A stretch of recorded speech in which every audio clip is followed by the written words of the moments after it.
Hello friends, આપણે ગયા લેક્ચરની અંદર સ્વાધ્યાય 4.2ના દાખલાઓ 1 થી 4ની ગણતરી કરેલી હતી અને એ ગણવા માટે આપણે જે અગત્યના જરૂરી સંકેતો અને નિશ્ચાયક માટેના 6 જુદા જુદા ગુણધર્મોનો અભ્યાસ કરી ચૂક્યા છે. આજે આપણે સ્વાધ્યાય 4.2ના દાખલા 5થી આપણે આગળ દાખલાની ગણતરી કરવાની છે.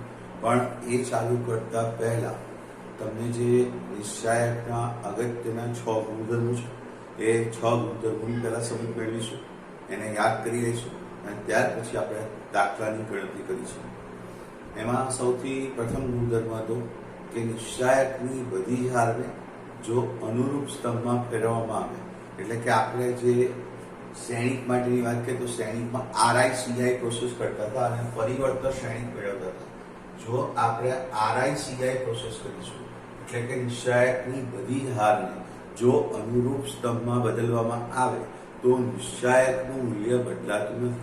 એટલે પ્રથમ હાર જે છે એને પ્રથમ સ્તંભ બનાવીશું, બીજી હારને બીજો સ્તંભ બનાવીશું, ત્રીજી હારને ત્રીજો સ્તંભ બનાવી તો આ પ્રમાણે એનો સંકેત આપણે આ રીતે લખીએ છીએ RICI, એટલે કે નિશ્ચાયકની બધી જ હારને અનુરૂપ સ્તંભમાં ફેરવતા નિશ્ચાયકનું મૂલ્ય બદલાતું નથી. એ ગુણધર્મ નંબર 1 છે. ગુણધર્મ નંબર 2 કે આપણે આવો સંકેત વાપર્યો તો R12, એટલે કે નિશ્ચાયકની પહેલી અને બીજી હારની અદલા બદલી કરતા, અથવા તો એવો પણ થઈ શકે છે સ્તંભની અદલા બદલી કરો કે ખાલી પહેલા સ્તંભને બીજો સ્તંભ બનાવો, બીજા સ્તંભને પહેલો સ્તંભ બનાવો. એવી રીતે અહીંયા પહેલી હાર બીજી હાર બનશે, બીજી હાર અને પહેલી હારની આપણે જો અદલા બદલી કરીએ એટલે કે કોઈ પણ બે હારની અદલા બદલી કરતા નિશ્ચાયકનું મૂલ્ય એ આપેલા નિશ્ચાયકની વિરોધી સંખ્યા હોય છે. એટલે આપણે એવું જયારે કરીએ આ ઓપરેશન લાગુ પાડીએ ત્યારે હંમેશા આગળ માઇનસ મૂકવાનું પડે છે. મુદ્દા નંબર 3 અથવા તો ગુણધર્મ નંબર 3 કે અને અગત્યનો ગુણધર્મ જેના ઉપર જ આપણે પ્રથમ 4 દાખલા ગણ્યા હતા કે જ્યારે નિશ્ચાયકની કોઈ પણ બે હાર કે કોઈ પણ બે સ્તંભ જો સમાન હોય તો નિશ્ચાયકનું જે મૂલ્ય છે એ આપણને 0 મળે છે. એ આપણે ગુણધર્મ નંબર 3 જોયેલો હતો. એ જ પ્રમાણે ગુણધર્મ નંબર 4 કે નિશ્ચાયકની કોઈ પણ હારને આપણે કે વડે ગુણીએ અથવા તો કોઈ પણ સ્તંભને કે વડે ગુણવામાં આવે તો મળતા નિશ્ચાયકનું મૂલ્ય આપેલા નિશ્ચાયક કરતા કે ગણું હોય છે. 5મો મુદ્દો કે આપેલો જો નિશ્ચાયક એક જ હોય અને એમાં બે હાર સમાન નીચે જ આપેલી છે અને ઉપરની જે હાર છે એ ઉપરની હારમાં સરવાળો કે બાદબાકીમાં જો જુદા જુદા ઘટકો આપેલા હશે તો આપેલા એક નિશ્ચાયકને તમે બે નિશ્ચાયકમાં અલગ અલગ સરવાળા સ્વરૂપે અથવા તો બાદબાકી સ્વરૂપે રજૂ કરી શકો છો. અને સૌથી છેલ્લો અને અગત્યનો ગુણધર્મ કે કોઈ પણ નિશ્ચાયકની હારને તમે કોઈ કે વડે ગુણીને, કોઈ અચળ સંખ્યા કે વડે ગુણીને તમે કોઈ બીજી હારમાં કે ત્રીજી હારમાં ઉમેરશો તો નિશ્ચાયકનું મૂલ્ય બદલાતું નથી. એ જ પ્રમાણે સ્તંભમાં પણ આ પ્રોસેસ થાય. જ્યાં પણ નિશ્ચાયકમાં હું હાર શબ્દ બોલું છું ત્યાં તમે હારની જગ્યાએ સ્તંભ પણ લગાવી શકો છો કે કોઈ પણ સ્તંભને કોઈ ચોક્કસ મૂલ્ય વડે ગુણીને કોઈ અન્ય સ્તંભમાં ઉમેરવામાં આવે અથવા તો બાદ કરવામાં આવે તો નિશ્ચાયકનું જે મૂલ્ય છે એ બદલાતું નથી. આવા આપણે 6 અગત્યના ગુણધર્મો જોયા હતા. જો એ 6 ગુણધર્મો આવડશે તો જ આપણે અત્યારે સારી રીતે આગળના દાખલા કરી શકીશું. એટલે જો ના આવડતા હોય તો પહેલા લેક્ચરનું ફરીથી એકવાર વિડીયો આપ જોઈ લેશો અને એના પર આધારિત આપણે ગુણધર્મો પર આધારિત પહેલા 4 દાખલા ગણ્યા હતા એ પણ આપણે જરા રિવિઝનમાં જોઈ લેશો. ત્યારબાદ આપણે 5મા દાખલાથી શરૂઆત કરીએ છીએ. અગત્યનો દાખલો ગણી શકાય પરીક્ષાની દ્રષ્ટિએ. આ પ્રમાણે નિશ્ચાયક આપેલો છે જેમાં પ્રથમ સ્તંભ B+C, C+A, A+B, બીજો સ્તંભ Q+R, R+B, P+Q, Y+Z, Z+X, X+Y. આ પ્રમાણે 3 સ્તંભો છે અને આપણે એને સાબિત કરવું છે. નિશ્ચાયકમાંથી આપણે નિશ્ચાયક સાબિત કરવું છે અને એ પણ આપણે ગુણધર્મના ઉપયોગ દ્વારા કરીશું, વિસ્તરણનો ઉપયોગ નહીં કરીએ. તો સૌ પ્રથમ જ્યારે આ પ્રકારના આપણને નિશ્ચાયક મળશે અથવા તો આપેલા છે ત્યારે સૌ પ્રથમ જે હાર છે એની અંદર આપણે 3 હારને ઉમેરી દઈશું. પહેલી હાર, બીજી હાર અને ત્રીજી હાર, ત્રણ હારનો સરવાળો આપણે પ્રથમ હારમાં કરીશું. એટલે જે ચેન્જીસ આવશે એ પ્રથમ હારમાં આપણને મળશે. એટલે એ ચેન્જીસ શું આવશે? તો પ્રથમ હારમાં આપણને B plus C plus C plus A plus A plus B, એટલે બી વત્તા બી ટુ બી, સી વત્તા સી ટુ સી અને એ વત્તા એ ટુ એ મળશે. એટલે કે પહેલી જે હાર છે એમાં બધું જો ઉમેરીશું તો 2a 2b અને 2c મળશે. એમાંથી હું 2 કોમન કાઢી દઈશ તો 2a plus b plus c મળશે. તે જ રીતે બધાનો સરવાળો અહીંયા પ્રથમ હારમાં કરીએ 2 plus r r plus p p plus q, બધાનો સરવાળો જો આપણે પ્રથમ હારમાં કરીશું તો 2p plus q plus r મળશે. એવી રીતે y plus z z plus x x plus y, બધાનો સરવાળો જો આપણે પ્રથમ હારમાં કરીશું તો 2x plus y plus z મળશે. અને બાકીની જે બે હાર છે એને આપણે m ની m કાઢી દઈશું. c plus a r plus b z plus x a plus b p plus q x plus y. ત્યારબાદ બે બે અને બે, પ્રથમ જે હાર છે એમાંથી આપણે બે કોમન કાઢી દઈશું. પ્રથમ હારમાંથી બે કોમન લેતા એટલે કે 1/2 વડે ગુણો એટલે ઓટોમેટિકલી એ બે બે બે દૂર થઈ જાય, એ બે બહાર આવતા રહેશે. તો 2a plus b plus c p plus q plus r x plus y plus z આ પ્રમાણે મળશે. ત્યાર પછી c plus a plus b r plus p p plus q z plus x x plus y થશે. હવે ત્યારબાદ આપણે અહીંયા જોઈ શકીએ a p x લાવું છે, b q y લાવું છે, c r z એટલે કે ટૂંકમાં પ્રથમ સ્તંભ abc લાવું છે. અહીંયા હવે આ જે પ્રથમ હાર છે એ પ્રથમ હારને આપણે બીજી હારમાંથી બાદ કરી દઈએ તો c પ્લસ a માઇનસ આના ઘટકો માઇનસ થશે, minus a minus b minus c, તો ટૂંકમાં c પ્લસ a જતું રહેશે અને અહીંયા માઇનસ b રહેશે. એવી જ રીતે ત્રીજી જે હાર a પ્લસ b લખી છે, a પ્લસ b માંથી જો આપણે a plus b plus c બાદ કરી દઈશું તો a પ્લસ b જતા રહેશે, અહીંયા માઇનસ c આવી જશે જે આપણે અહીંયા દાખલામાં જરૂર છે b અને c. તો અહીંયા b અને c ની જો આપણને દાખલામાં જરૂર હશે તો પ્રથમ જે હાર છે, હવે અહીંયા આપણે એવું ઓપરેશન કરીશું કે બીજી હાર માઇનસ પહેલી હાર કરીશું. એટલે કે આપણે જે 9 સ્ટેપ મળશે, પ્રથમ હાર એમની એમ રહેશે, એમાં કોઈ ચેન્જ નહીં આવે.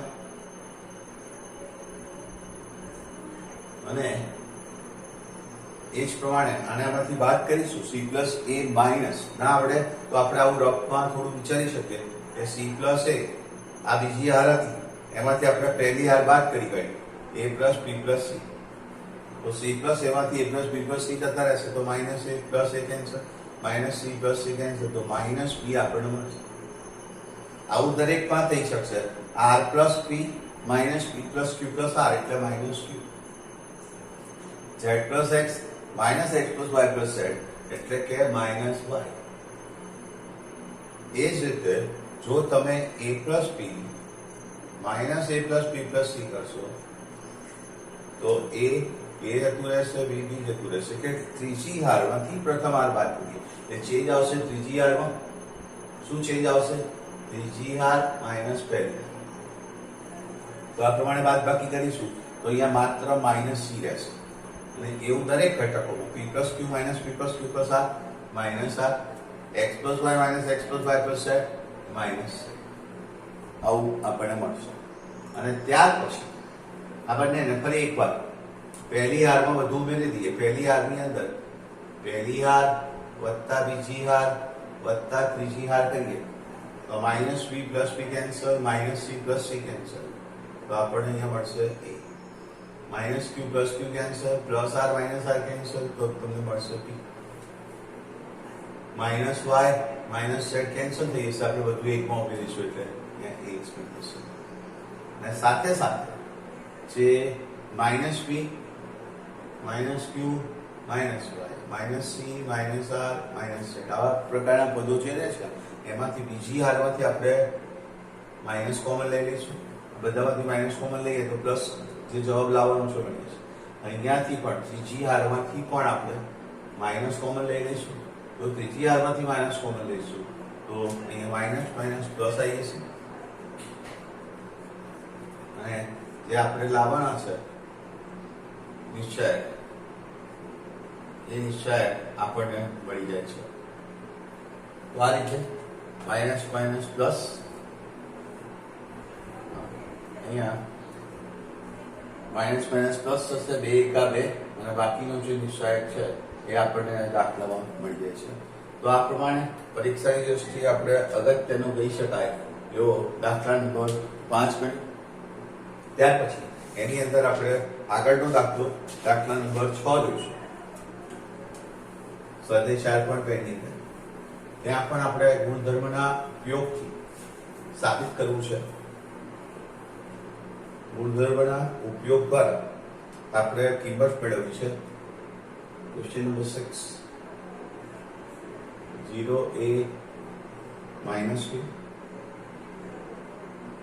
minus a 0c b c અને 0.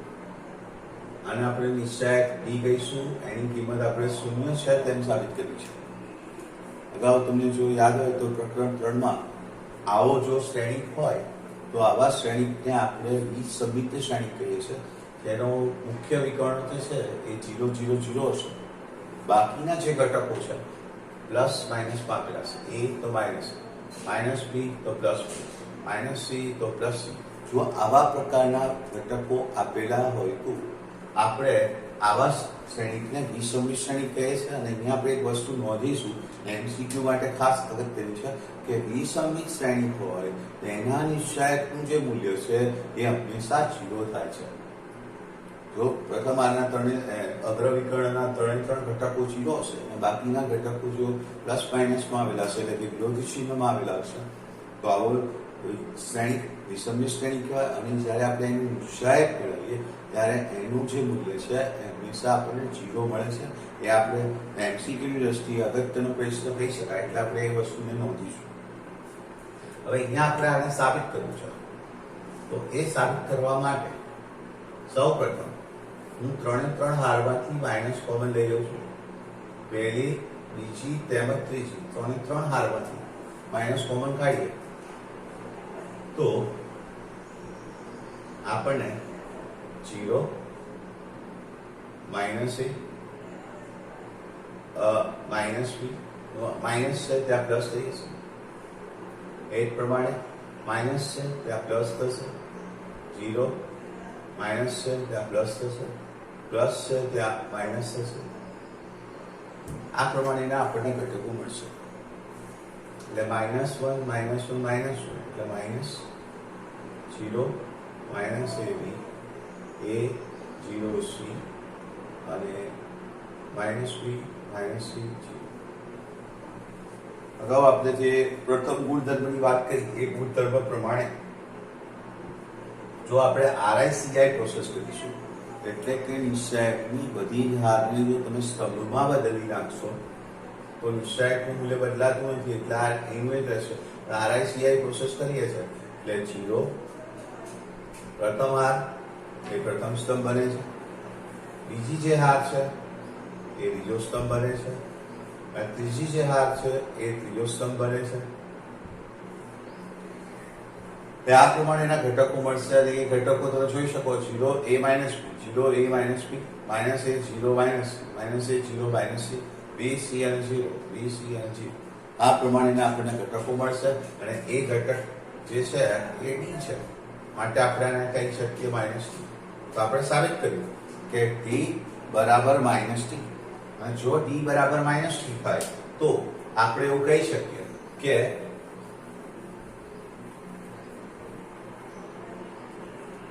d બરાબર માઇનસ t છે. આ નામ લાવી દો તો d પ્લસ t બરાબર 0, એટલે 2d બરાબર 0.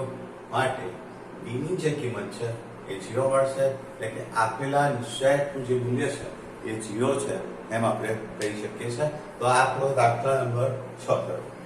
તે જ રીતે ફરીથી ગુણધર્મના આધારે આપણે સાબિત કરવું છે કે question number 7 -a square ab ac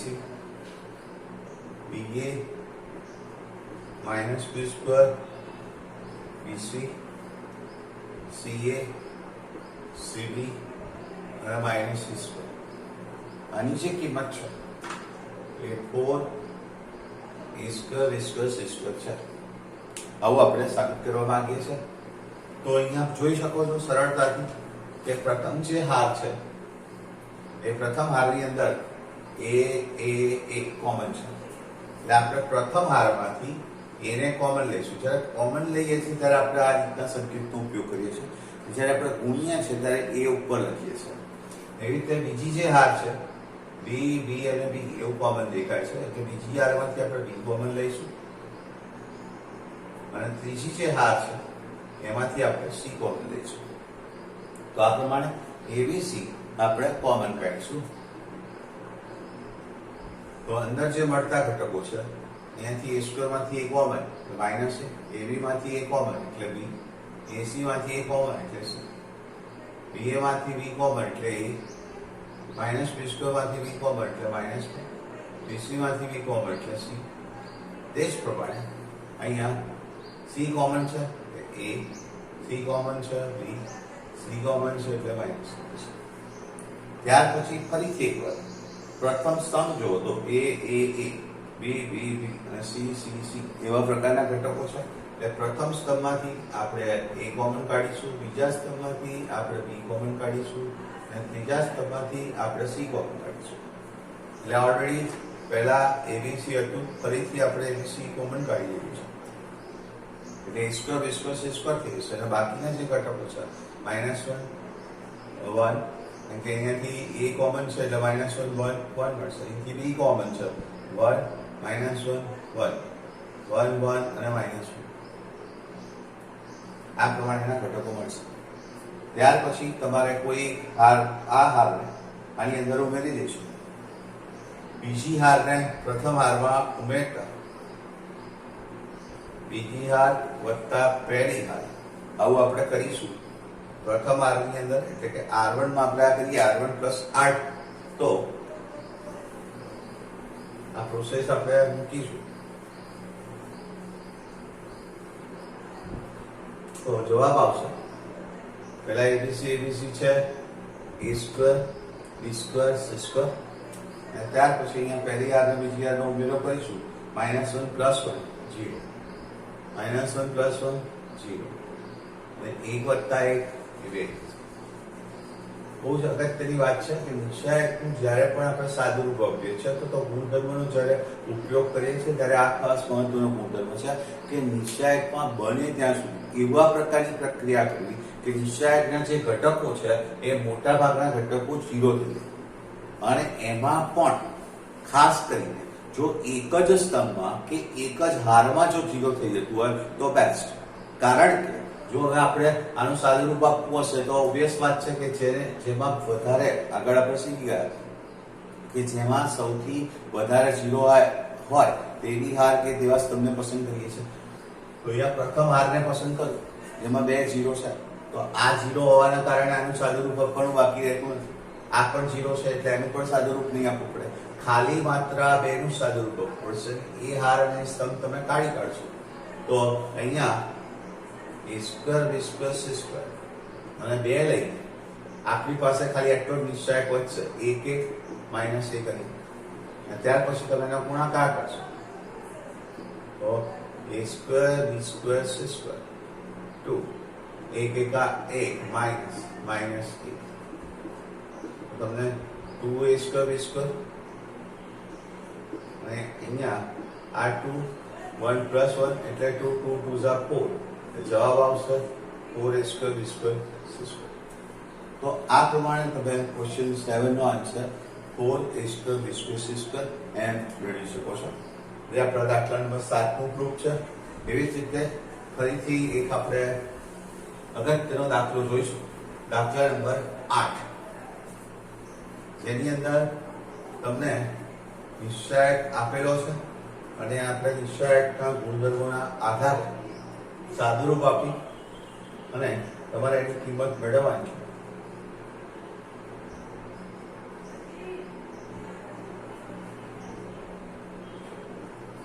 one one one ABC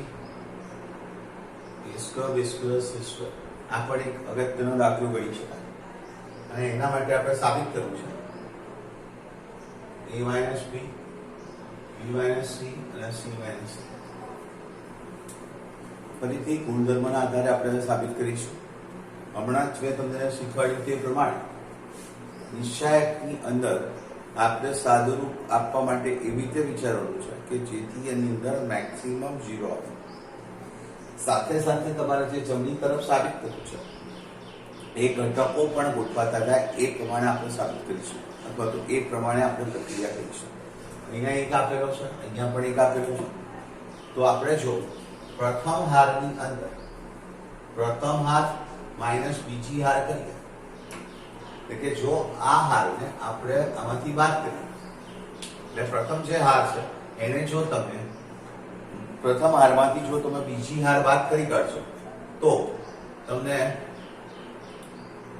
1 minus 1 0 પણ મળશે અને સાથે સાથે અહીંયા બી બાદ કરશો એટલે a માઇનસ બી મળશે જે આપણે દાખલામાં જરૂરિયાત છે. એ રીતે અહીંયા બાદ બાકી કરશો તો a સ્ક્વેર તો પહેલા હતું એમાંથી આ બી સ્ક્વેર બાદ થશે એટલે મળતું જે સાદુરૂપ છે 1 માઇનસ 1 0 a માઇનસ બી અહીંયા a square minus B square થશે. તે જ પ્રમાણે હજુ આપણે એક પ્રક્રિયા કરી શકીએ છીએ જે બીજી હારમાં કરીશું. ત્રીજી હારને બીજી હારમાંથી બાદ કરી કાઢો. બીજી હાર માઇનસ ત્રીજી હાર તો ચેન્જ આવશે બીજી હારની અંદર. બીજી હારમાંથી ત્રીજી હાર બાદ થાય છે એટલે ફરીથી 1 ઓછા 1 0.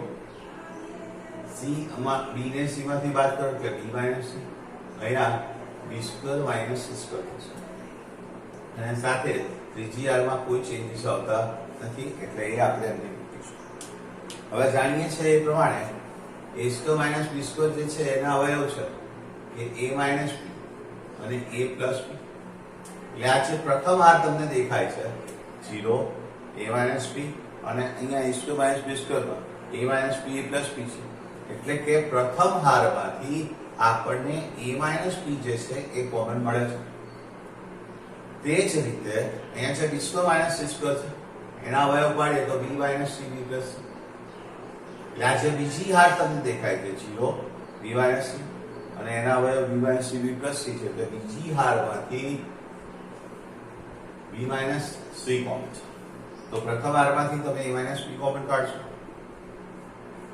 બીજી હારમાંથી તમે બી માઇનસ સી કોમન કાઢશો તો 0 અહીંયા રહેશે 1 a square minus B square a minus B plus B a minus B બહાર કાઢી લો તો a પ્લસ બી.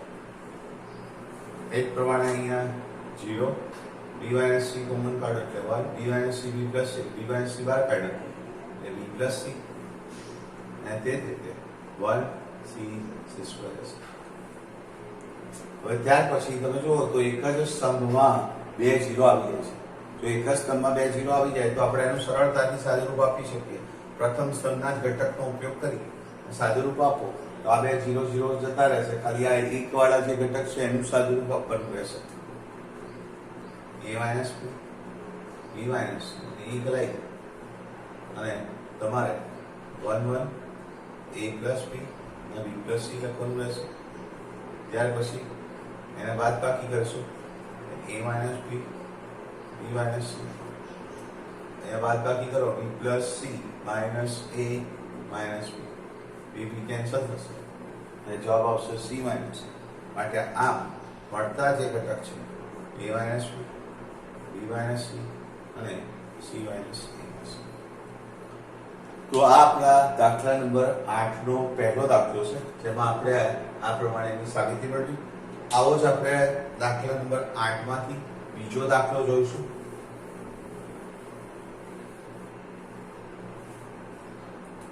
આ પ્રમાણે સાબિત કરવાનું છે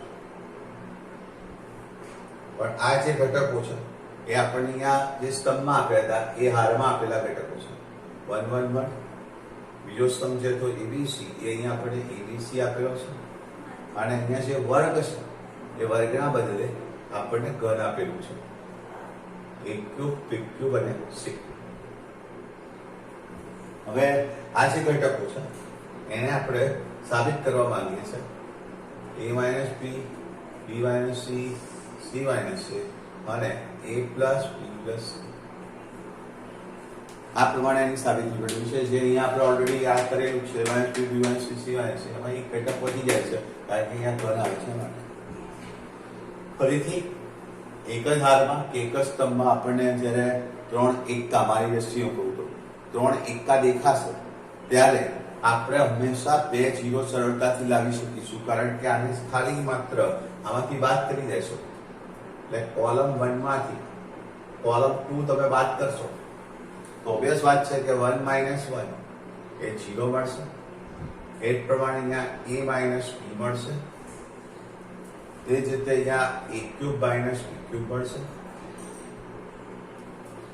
એ જ રીતે જો તમે કોલમ 2 ની અંદર કોલમ 2 માઇનસ કોલમ 3 જે આપણે પ્રક્રિયા અહીંયા આપણે હારમાં કરી હતી એ જ પ્રક્રિયા અહીંયા જે બધું સ્તંભમાં ગોઠવાયેલું છે એ સ્તંભમાં કરીશું. એટલે 1 minus 1 0, b minus c, b cube minus c cube, 1 c અને ત્યાર પછી a ક્યુબ માઇનસ જે b ક્યુબ છે એ a minus b a square plus ab plus b square આપણે એના અવયવ જાણીએ છીએ. એટલે આ અવયવના આધારે આપ જોઈ શકો છો કે 0, a માઇનસ b અને અહીંયા a માઇનસ b, એટલે a માઇનસ b જે છે એ આપણને કોમન દેખાય છે. એટલે આપણે પ્રથમ જેમ અહીંયા r માંથી કોમન કાઢ્યું હતું એમ અહીંયા આપણે સ્તંભમાંથી a માઇનસ b કોમન નીકળશે. તે જ પ્રમાણે જો b cube minus c cube લઈશું, b cube minus c cube લઈશું તો ત્યાં બીજા સ્તંભમાંથી આપણને b માઇનસ c કોમન દેખાશે. આના અવયવ પાડશો આ પ્રમાણે પડશે એટલે b minus c, b square plus bc plus c square. અહીંયા એ રીતે કોમન લઈએ તો a minus b, b minus c, 0, a minus b common નીકળ્યું છે એટલે 1, a cube minus b cube માંથી a માઇનસ b નીકળી હશે અહીંયા આપણને મળશે a square plus ab plus b square. તે જ રીતે અહીંયા 0, b minus c, b cube minus c cube માંથી b માઇનસ c કોમન લઈશું એટલે 0, 1, b square plus bc plus c square. આ તે જ રીતે 1 c અને c ક્યુબ, 1 c અને c. આ પ્રમાણે આપણને નિશ્ચાયક મળશે. અને ત્યાર પછી હવે આમાં તમે જોઈ શકો છો કે પ્રથમ આરમાં 2 0 આવી ગયા છે. ખાલી અહીંયા 1 લઈ અને તમે સાદુરૂપ આપશો કે આ ક્રોસ મલ્ટીપ્લાય કરશો એટલે આપણને જે બાકીના 2 ઘટકો જોવે છે એ મળી જશે. તો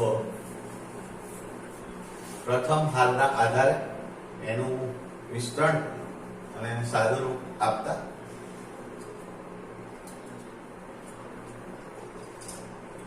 પ્રથમ હાર જે છે એમાં 2 ઘટકો 0 0 છે એટલે 1 લઈ એ હાર અને સ્તંભને દૂર કરીશું તો આ પ્રમાણે એનું સાદુરૂપ પડશે.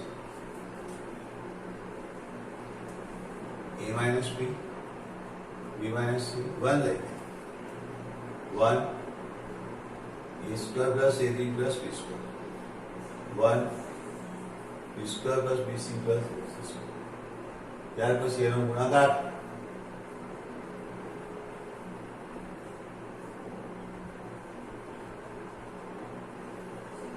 minus a square minus ab અને minus b square.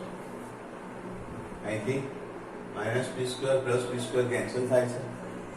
અહીંયા રહેશે a minus B minus C, C square minus A સ્ક્વેરનું એક ગ્રુપ બનાવીશું અને બાકીનું ગ્રુપ બીસી માઇનસ એબી નું બનાવીશું અને તેના અવયવ પાડીશું. a minus B minus C square minus A square એટલે કે સી માઇનસ સી અને સી પ્લસ એ. એ જ રીતે અહીંયા બીસી માઇનસ એબી છે ત્યાંથી આપણે બી કોમન કાઢીશું તો સી માઇનસ અને આ રીતે એ minus B minus C minus એ કોમન કાઢીશું એટલે અંદર રહેશે સી પ્લસ એ પ્લસ એ આપણે દાખલામાં સાબિત કર્યું છે. એ minus B, B minus C, C minus એ અને એ પ્લસ બી પ્લસ. તો આ પ્રમાણે આપણે દાખલા નંબર 8 કર્યો અને ત્યારબાદ આજના દિવસનો આજનો આપણા લેક્ચરનો છેલ્લો દાખલો ગણીશું, દાખલા નંબર 9. આની અંદર આપણને 14 દાખલા અલગ અલગ આપેલા છે અને 2 MCQ આપેલા છે. 16 દાખલા જેવા છે. આપણે એમાંથી આજે 9 દાખલાની ગણતરી કરીશું અને ત્યારબાદ આપણે બાકીના દાખલા નેક્સ્ટ લેક્ચરમાં જોઈશું. ફરી એ પ્રમાણે x y z x2 y2 z2 yz zx અને xy એવું આપણને આપેલું છે અને એના માટે આપણે સાબિત કરવું છે. એ જ પ્રમાણેના અવયવો જે આગળ કરીએ x minus y, y minus z, z minus x અને ત્યાર પછી xy plus yz plus zx. આ પ્રમાણે આપણે સાબિત કરવું છે. હવે એ સાબિત કરવા માટે અહીંયા સૌપ્રથમ જો આપણે x minus y લાવવું હશે તો ઓબ્વિયસ વાત છે કે આને આપણે બધી વાત કરીશું. એટલે y minus z લાવવું હશે તો ત્રીજી r ને બીજી r માંથી વાત કરીશું. એટલે સૌપ્રથમ પહેલી r minus બીજી r કરતા આપણને જે મળતા ઘટકો છે એ x minus y, x square minus y square અને yz minus zx મળશે. તે જ રીતે જે બીજી હાર છે એની અંદર બીજી હાર માઇનસ ત્રીજી હાર કરીશું તો y minus z, y square minus z square અને zx minus xy મળશે. ત્યાર પછી z, z square અને xy ને એમ લખી દઈશું. હવે અહીંયા આપણે જોઈ શકીએ છીએ કે x square minus y square જે છે એના અવયવ મળશે x minus y, x plus y. એ રીતે અહીંથી જો તમે માઇનસ z કોમન કાઢશો તો અહીંયા પણ તમને x minus y મળશે.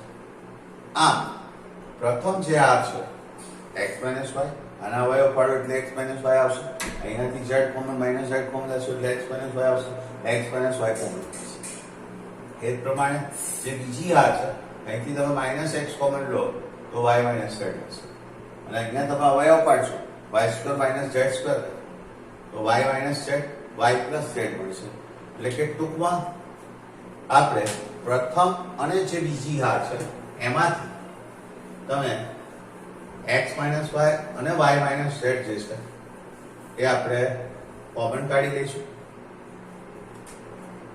પ્રથમ હારમાંથી x minus y અને બીજી જે હાર છે એમાંથી y minus z ને કોમન લેતા તો મળતા ઘટક x minus y, y minus z અને બાકીનું જે નિશ્ચય છે એથી x minus y કોમન લઈ લીધું એટલે 1. x square minus y square છે એટલે x minus y, x plus y. x minus y common આવી ગયું છે એટલે x plus y minus z એનાથી y minus z કોમન છે 1. y square minus z square નો અવયવ y minus z, y plus z એનાથી y minus z બહાર છે એટલે y plus z. અહીંયાથી y minus z લઈ લઈશું એટલે minus x બાકી રહેશે. તેવી રીતે z, z square અને x minus. હજુ અહીંયા આપણે એક 0 લાવવાનો પ્રયત્ન કરી શકીએ એમ છે. આનામાંથી અથવા તો આનામાંથી બાદ કરીશું તો 1 ઓછા 1 0 પણ મળશે અને થોડા થોડા જે આપણે અવયવ જોયે છે z minus x એ અવયવ પણ આપણે મેળવી શકીશું. રો 2 માંથી રો 2 minus રો એટલે કે બીજી r માંથી પ્રથમ r ને બાદ કરીએ છીએ. x ઓછા y, y ઓછા z આમાંથી r બાદ થશે એટલે 0. પહેલી r માં કોઈ ચેન્જ નહીં આવે, બીજી r માં જ ચેન્જ આવશે એટલે પહેલી અને ત્રીજી એમને એમ લખી નાખીશું x plus y z square. એ રીતે માઇનસ z અને x r માં ચેન્જ આવશે. અહીંયા y plus z હતું એમાંથી તમે x plus y બાદ કરશો તો અહીંથી y કેન્સલ થશે એટલે માત્ર z minus x થશે. તે પ્રમાણે અહીંયા માઇનસ x હતું અને એમાંથી માઇનસ z બાદ કરીએ minus minus sign, minus minus plus થશે એટલે ઝેડ આવશે, ઝેડ માઇનસ એક્સ થશે. તો જે બીજી આર છે માટે ઝેડ માઇનસ એક્સ એ બીજી આરમાંથી કોમન નીકળે છે, જે આપણે કોમન લઈ લઈશું. એટલે તમારે જે અહીંયા સાબિત કરવું છે X minus Y, Y minus Z, Z minus X, એના 3 ઘટકો આપણને ઓલરેડી મળી જાય છે. એટલે બીજી આરમાંથી આપણે ઝેડ માઇનસ એક્સ કોમન લઈ અને ત્યાર પછી આપણે નિશ્ચાયકનું સાદુરૂપ આપી દઈશું.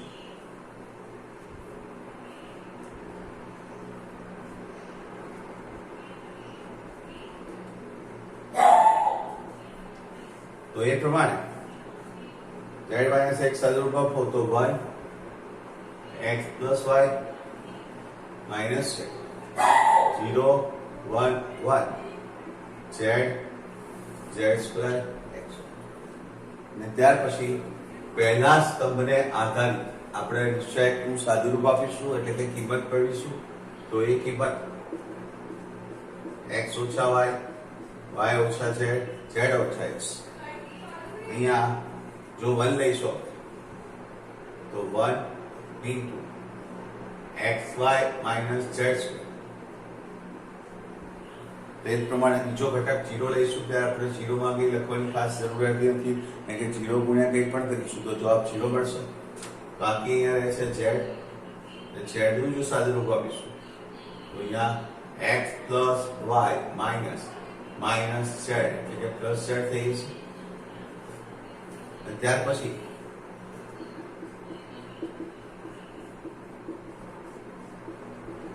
અંદર જે કૌંસ છે એને આપણે છોડી દઈશું.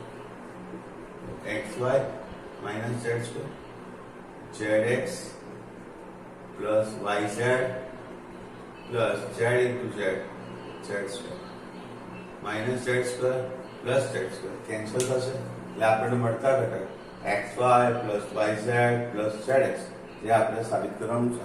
આપણે સાબિતીમાં જોયું છે x ઓછા y, y ઓછા z, z ઓછા x, xy, yz અને zx. એ આપણા દાખલા નંબર 9 ની સાબિતી છે. તો મિત્રો આજનો લેક્ચર આપણે અહીંયા પૂરો કરીએ છીએ. સ્વાધ્યાય 4.2 ના આપણે 9 સુધીના દાખલા ગણ્યા છે. નેક્સ્ટ લેક્ચરની અંદર આપણે આગળના દાખલા ગણીશું. ત્યાં સુધી આવજો, બાય બાય.